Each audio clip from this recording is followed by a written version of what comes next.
आप सभी को चैत्र नवरात्र और हिंदू नव वर्ष की हार्दिक शुभकामनाएं।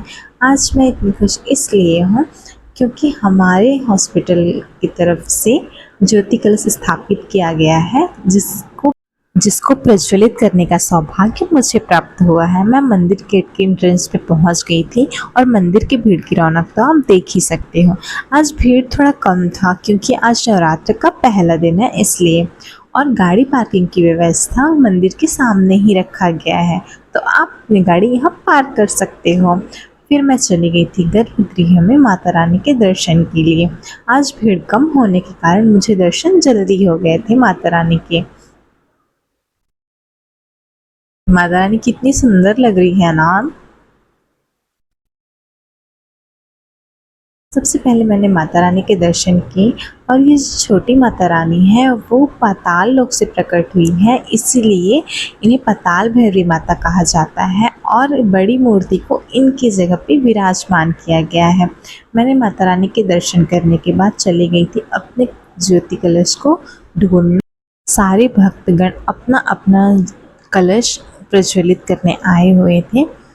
मैंने सबसे पहले सेवादार भैया के पास गए बिल्ला लेके, ताकि वो मुझे बता सके कि मेरा कलश कहाँ पे रखा हुआ है।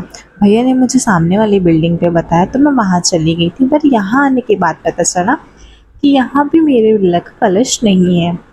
उन्होंने बताया कि बेटा आपको सामने वाली बिल्डिंग पे जाना पड़ेगा। फिर क्या, मैं यहाँ माता रानी के दर्शन करने के बाद चली गई थी सामने वाली बिल्डिंग पे अपने कलश को ढूंढने के लिए।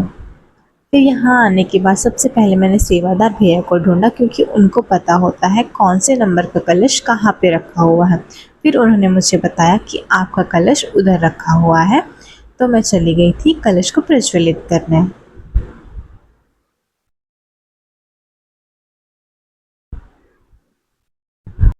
माँ को मन से याद करते हुए और मंगल कामनाओं के साथ मैंने ज्योति कलश प्रज्वलित किया और माता रानी को नारियल और श्रृंगार चढ़ाया।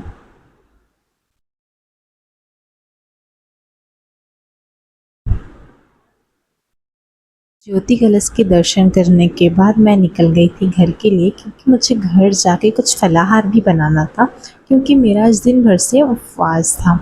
तो मिलते हैं कल नेक्स्ट व्लॉग में दोस्तों। राधे राधे।